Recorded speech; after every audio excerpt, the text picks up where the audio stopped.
Buenas tardes y bienvenidos a Las Cosas Como Son. El día de hoy conmemoramos el 200 aniversario exacto, 20 de septiembre del año 1822, 20 de septiembre del 2022, de la creación del Parlamento Nacional. Fue una decisión tomada por el general San Martín para poder renunciar e irse del Perú, cosa que hizo la noche de un día como hoy, hace 200 años, marchó a Ancón, de ahí tomó un barco y se fue para no regresar de nuestro país.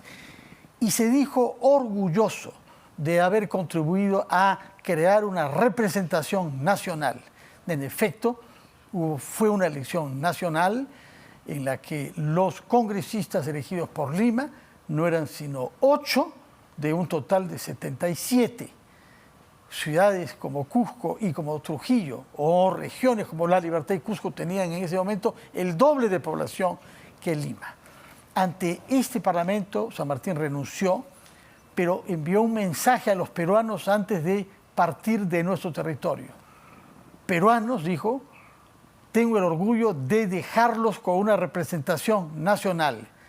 Si le hacen confianza, cantarán el triunfo. Pero si no le hacen confianza, os devorará la anarquía. Eso es lo que escribió un día como hoy San Martín, que nos había conocido a lo largo de los 2 años que vivió en el Perú. Hemos invitado a 2 congresistas de 2 orientaciones diferentes. Uno es el economista Carlos Anderson, que es representante por Lima y que es no agrupado. El otro es miembro de Acción Popular, Edwin Martínez, representante por Arequipa. Muy buenas tardes y debo decir, felicitaciones por el día de hoy. Muchísimas gracias. Muchas gracias. Porque son los herederos de aquellos que fueron elegidos por el pueblo peruano hace 200 años y que sesionaron hoy, que eligieron una junta gubernativa, como se le llamó, con el general José de la Mar, y que en menos de 3 meses elaboraron las bases para nuestra primera constitución. Tremendos logros en esas circunstancias. Y yo quisiera preguntarles, ¿qué es lo que han sentido durante la conmemoración de hoy? Carlos Anderson. Mira, yo la verdad es que no podía dejar de pensar que 200 años del Congreso de la República no han sido necesariamente sinónimo de 200 años de democracia, ¿no?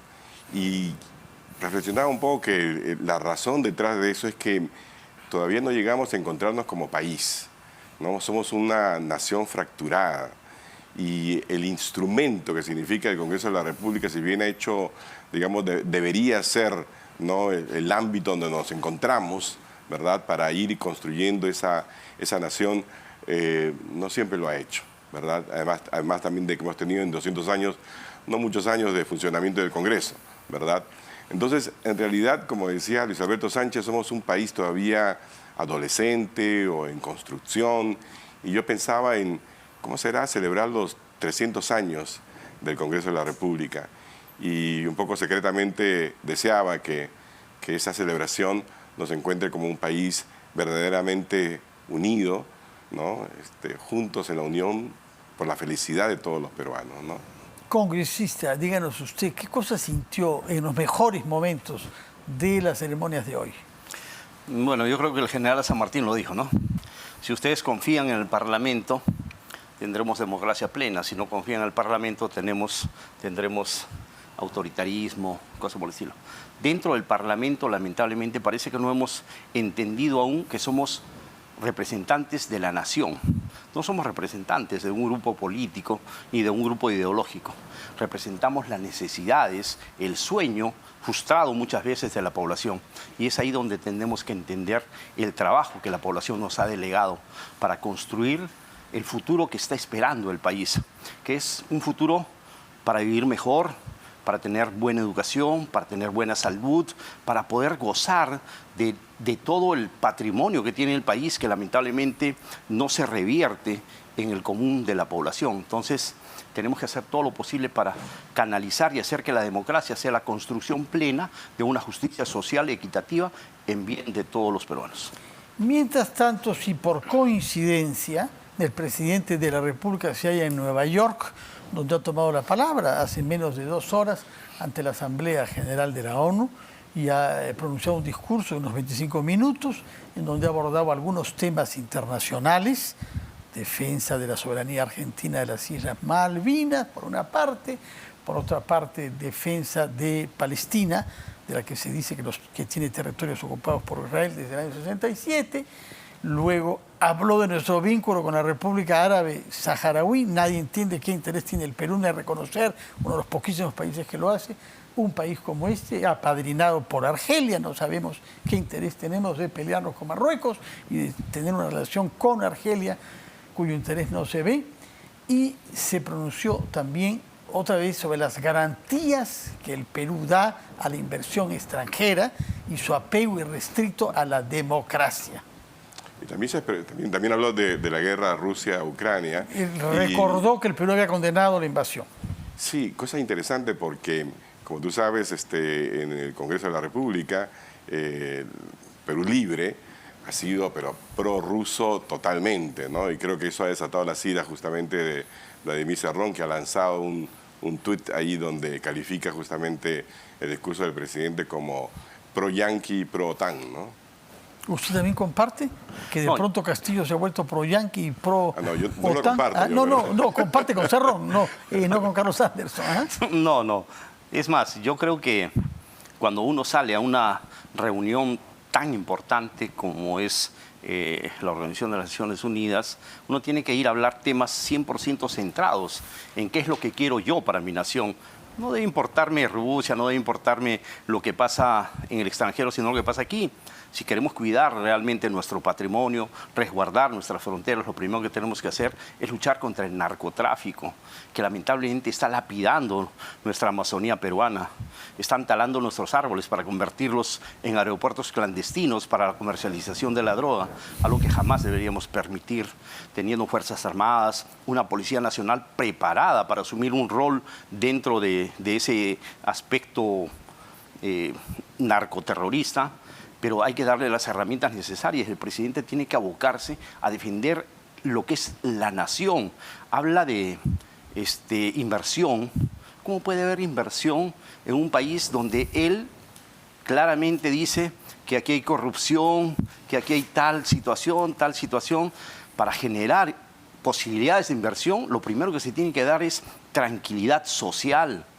Demostrar que en el Perú hay gente honesta, emprendedora, que necesita del capital extranjero o del capital nacional para rehacer la industria, para rehacer las empresas grandes, la minería, la agricultura y empezar a generar trabajo, dinamizar la economía nacional. Y para eso, lamentablemente, le gusta o no le gusta al presidente, se tiene que tener un país centrado política, social y económicamente.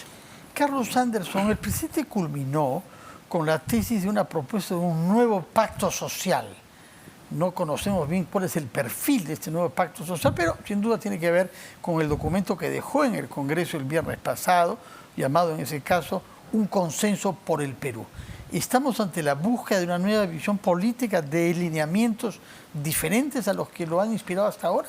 Ojalá, ¿no? Sería realmente un cambio importante que así fuera, pero las señales no son que efectivamente es así, porque cuando uno quiere construir un consenso, ¿no? Lo primero que tiene que hacer es demostrarse verdaderamente, genuinamente, con limpieza de corazón, dispuesto a hacerlo. Vamos a ver si es nos lo permite ir al Congreso un instante para parte de las declaraciones de la congresista Kelly Portaratino, como de costumbre, defendiendo al jefe de su partido, Perú Libre, Vladimir Cerrón.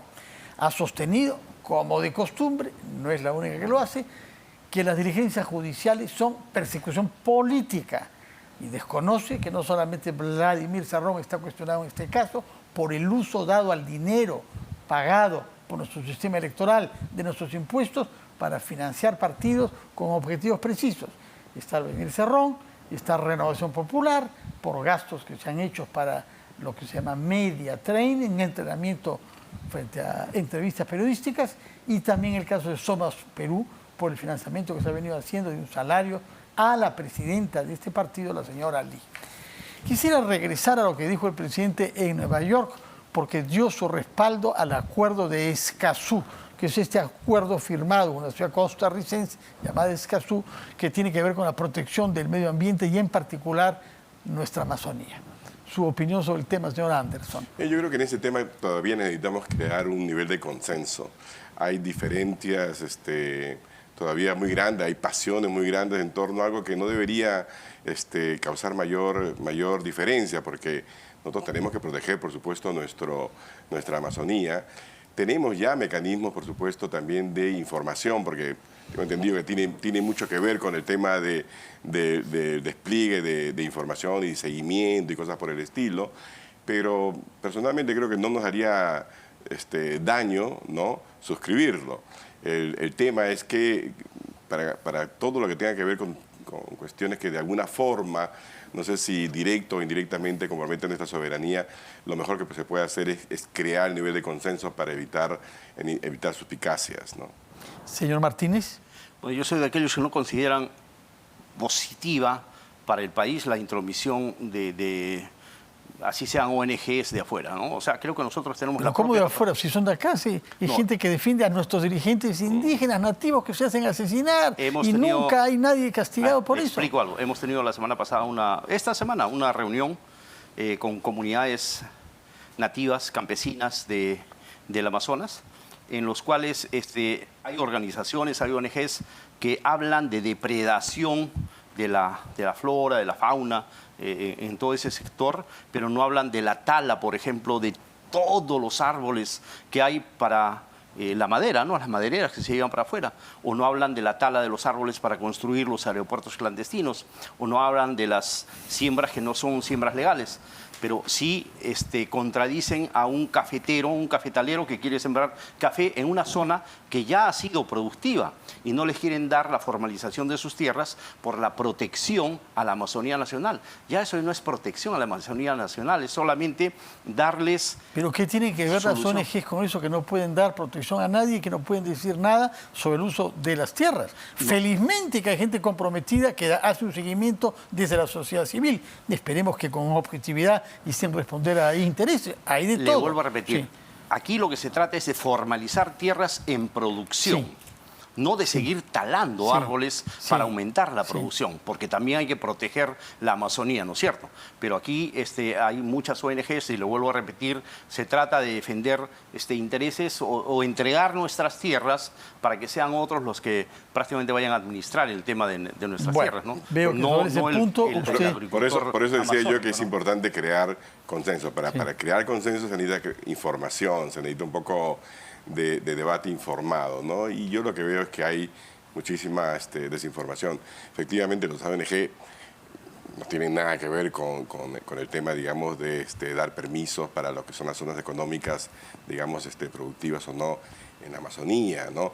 Hay en el Congreso de la República, te digo, un sentimiento muy fuerte anti-ONG, ¿no? Que también, o sea, terrible, te digo, ¿no?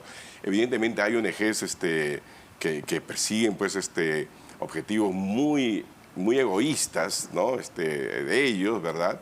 Pero hay otras que efectivamente cumplen una labor, pues, importantísima, que nosotros deberíamos tomar por mutuo propio, y no lo hacemos, ¿no?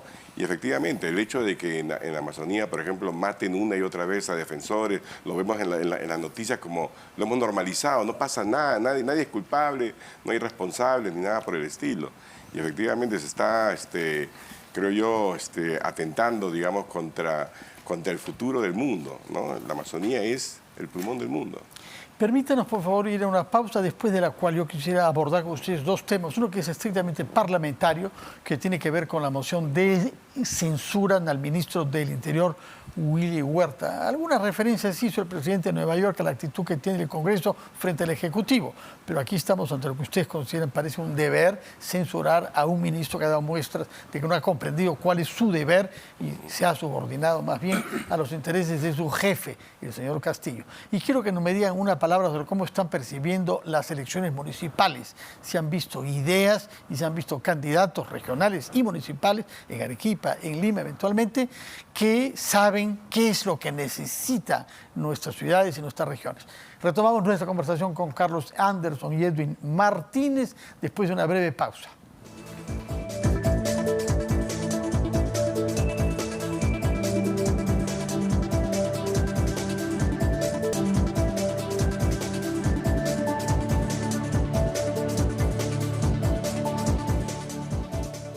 Estamos conversando con el congresista Carlos Anderson, que es no agrupado, independiente, y con el congresista Edwin Martínez de Acción Popular, representante por Arequipa. Anderson lo es de Lima.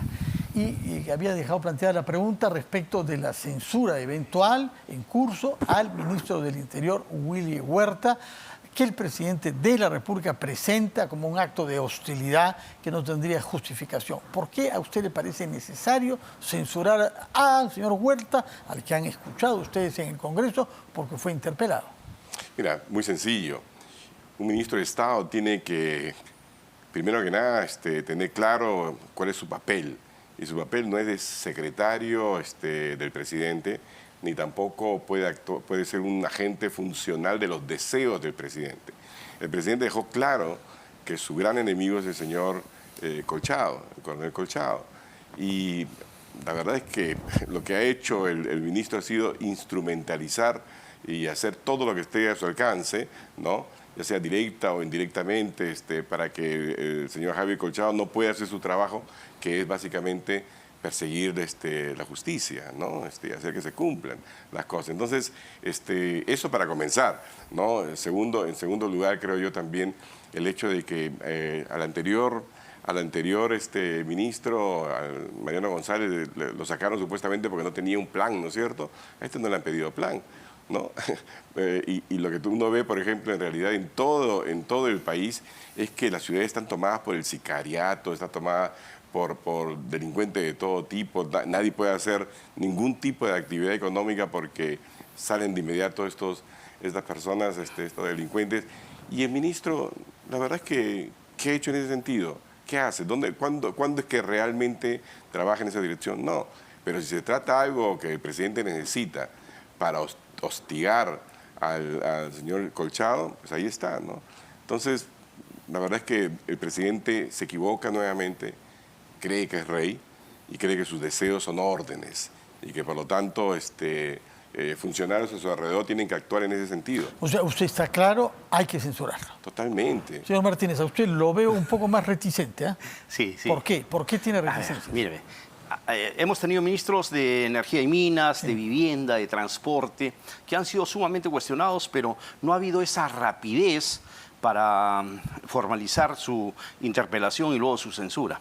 En cambio, hemos cambiado creo como 6 ya ministros de Interior. Pero censurados no, muchos de ellos cambiados por el propio Castillo. Y le explico, aquí viene el tema. Y unos que han renunciado, como Guillén, no hay que olvidar. Claro. Avelino Guillén. Aquí viene el tema. Lo más caótico en el país en estos momentos es la seguridad. Vivimos en una incertidumbre total, en una inseguridad terrible. Pero quienes se oponen, por ejemplo, a extraditar a los extranjeros de mal vivir, el Ministerio de Relaciones Exteriores, la propia Comisión en el Congreso de la República de Relaciones Exteriores. Extraditar no pueden. No, expulsar, dirá, bajo ciertas reglas específicas. Reglas porque tenemos dadas. Muchos peruanos en el extranjero también nosotros. Pero seamos claros, o sea, hay que hablar el castellano como se tiene que hablar, y claramente, sin temor a nadie. ¿Con quiénes ha empezado esta delincuencia terrible en el país? Con los venezolanos, con los colombianos, con los haitianos, con todos los de afuera que han venido. Pero se ha agigantado terriblemente. En Arequipa, el delito es el delito. Perdón, hermano lindo. En Arequipa jamás ha habido sicariato. Ahora hay sicariato. Van a las tiendas donde venden 200, 300 soles y le están apuntando con la pistola ahí, 50 soles, tu cupo, pagas o intervenimos.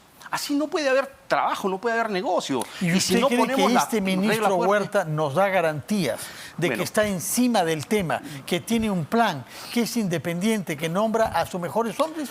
He sido soldado y todo plan estratégico para dar seguridad al país, para poder brindar estrategias de seguridad. He sido alcalde también, he trabajado con la policía, he trabajado con los miembros del Serenazo. Se tiene que articular todo un proyecto, pero un proyecto no se realiza pues de la noche a la mañana, en 15, 20 días donde ya lo están censurando. Mínimo, tiene que tener un proyecto siquiera 3 meses para poder consolidarse y darle al final frutos a la población, ¿no? Que haya tranquilidad, que haya paz social, que haya seguridad, que haya guardado policial y todo lo demás. Pero que se capturen a los prófugos de la justicia, le explico no hemos avanzado en nada. Pero eso no depende de la policía. capture a narcotraficantes. Eso no depende de la policía. El Ministerio Público tiene que decir impedimento de salida o restricciones para fulano de tal y la policía ejecuta lo que dice el Ministerio Público. El policía no puede... Hoy, por ejemplo, creo que Heiner ya está por ahí, ¿no? Posiblemente se vaya del país. El Ministerio Público no ha pedido que haya impedimento de salida a Heiner Alvarado. El ministro no puede decir, oye, ¿sabes qué? No me lo dejes salir. Bueno, resultado, usted no va a censurar, no va a dar su voto para una censura al ministro Tuve la Willy posibilidad, estimado mío, tuve la posibilidad de viajar, de luchar contra la minería informal, contra la delincuencia, con un ministro que me dolió mucho que lo saquen, se manche. Y después vino otro... Antes de Mariano González. Sí. Claro, vino Mariano González, al cual todos le dimos el respaldo y el presidente lo cambió. Viene en este 15 señor, días, lo queremos cambiar. ¿Qué sucede? Queremos tener enfrentado al país. No puede haber desarrollo del país mientras haya inseguridad, mientras haya caos social, caos político. ¿Quién controla eso? Un buen ministro del Interior. Pero ¿usted si no cree que William Huerta puede ser un buen ministro del Interior? Se presentó ante ustedes, contestó a su pliego interpelatorio. Claro, ¿quedó satisfecho usted con la respuesta? Los pliegos interpelatorios que hace el Congreso de la República son así una pasadita de mano. No hable mal del Congreso. No hablo mal del Congreso. Hoy día no hablo mal es del el Congreso. bicentenario. Por ejemplo, a Heiner Alvarado no se lo tenía por qué haber censurado por el hecho de Anguía ni cosas. A Heiner Alvarado se lo tenía que haber censurado por su incapacidad de gasto, por su incapacidad de gestión, porque no estaba preparado para asumir un rol productivo dentro de la sociedad. Por eso se debe censurar ministros. Pero la corrupción es tan grave como la ineficiencia. Obvio. Pero ¿por dónde parte la corrupción? Por la incapacidad, por el desconocimiento. Yo desconozco que esto es ilegal. Hay gente y a veces muy capaz que es bien corrupta. Bueno, eso ya son... No, ya eso ya es fechoría de no me pida dar nombres, no me pida dar nombres, pero han habido en la más alta cúspide del Estado. Yo quisiera aprovechar el tiempo porque los tenemos acá, para que nos digan una palabra sobre las elecciones municipales y regionales. Estamos ante un problema grave que las autoridades nuevas que entrarán el 1 de enero próximo pueden tener un impacto negativo en la ejecución del gasto público, que ya es malo, pero que puede ser peor por la inexperiencia con la que llega. No hay reelección, de manera que los buenos alcaldes y los buenos gobernadores que haya no pueden ser reelegidos. Peor todavía, porque, por eso. Peor porque el plan de reactivación, por ejemplo, que nos ha presentado el señor Burneo, cuando uno lo analiza, el 70% más o menos del gasto lo están trasladando a los gobiernos locales y regionales. De hecho, yo le hice la pregunta, le digo, pero vamos a elegir nuevas autoridades. La experiencia ya estadística muestra que el primer año de los alcaldes y de los gobernadores regionales en materia digamos, de ejecución del gasto es la peor siempre, ¿no? Entonces, ¿cómo vamos a reactivar trasladando la mayor parte del presupuesto y de todas estas medidas de reactivación justamente a aquellos que van a empezar a preguntar, ¿y por dónde está la puerta del baño? No, porque recién van a entrar. Y como siempre, ¿no? Van a llegar con sus equipos, y sus equipos no necesariamente son los mejores, ¿no? Mira, tenemos que hacer algo, tenemos que repensar, creo yo, el país, incluyendo todo el tema de la descentralización, incluyendo esta prohibición de reelección de alcaldes y gobernadores. Necesitamos tener la posibilidad de reelegir al bueno, ¿no? Y castigar al malo. Y necesitamos también crear, así como a nivel de Estado, necesitamos tener una especie de servicio civil, o sea, una burocracia, digamos, estable. A nivel de los gobiernos regionales y locales también, ¿no? Necesitamos estabilidad. No puede ser que cada gobernador entra y cambia a toditito. Entonces no hay continuidad, no hay memoria administrativa ni nada por el estilo. Señor Martínez, no han tenido una buena mano en Arequipa. Ustedes, hay por lo menos 2 gobernadores regionales, uno está preso y otra que fue antecesora de él con problemas judiciales, ¿no? Esta vez, ¿cómo se presenta? ¿Qué oferta hay para que los arequipeños de buena voluntad puedan elegir un buen alcalde distrital, provincial, y un buen gobernador o gobernadora, si fuera posible, porque pocas mujeres hay para ese puesto? Yo creo que aquí habría que hablarle claramente a la gente y sin temor alguno. Hay que saber elegir. No elegir con el corazón, con la pasión, con la emotividad, sino elegir con la razón. Elegir por un candidato que ofrezca garantías de vida, que ofrezca capacidad, que ofrezca experiencia para que pueda contribuir al desarrollo de cada uno de los pueblos a los cuales representan. No de nombres, porque la no voy a dar nombres. Le puede caer como a algunos colegas suyos. Sí. Pero aquí también a nosotros, que somos el Congreso de la República, no hacer leyes pues populistas. Nosotros somos autoridades, nos han elegido porque de alguna u otra forma lideramos cierto sector de nuestra población. Y ellos nos han elegido para generar leyes que sean productivas, que realcen la calidad política, económica, social.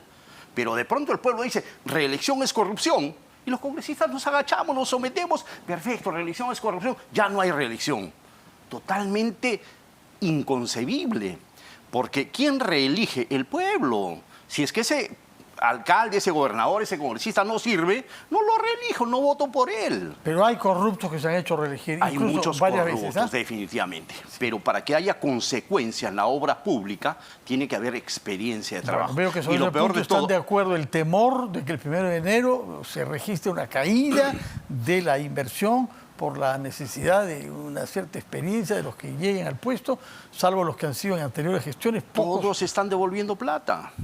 No hay 30 y tanto consejo por ciento municipal, provincial, ni gobierno regional que no devuelva plata o que no esté metido en actos de corrupción. Y eso también da la experiencia. Cuando uno sabe que ha cometido un error, no debe volver a cometer ese error, no lo comete. Uno nuevo viene y comete 1000 errores. No muchas veces por corrupción, como le vuelvo a decir, sino por desconocimiento. Bueno, muchas gracias por su presencia acá en este día de conmemoración del bicentenario de la creación del Congreso y gracias por explicarnos algo respecto del discurso pronunciado por el presidente en Nueva York, respecto de la censura del ministro Willy Huerta que parece en proceso, respecto de las elecciones municipales y regionales también y del tratado o del acuerdo de Escazú. Muchas gracias otra vez, felicitaciones gracias. por el día de hoy y Muchas que tengan gracias. buenas noches. Vamos a hacer una pausa nosotros y regresamos rápidamente a las cosas como son.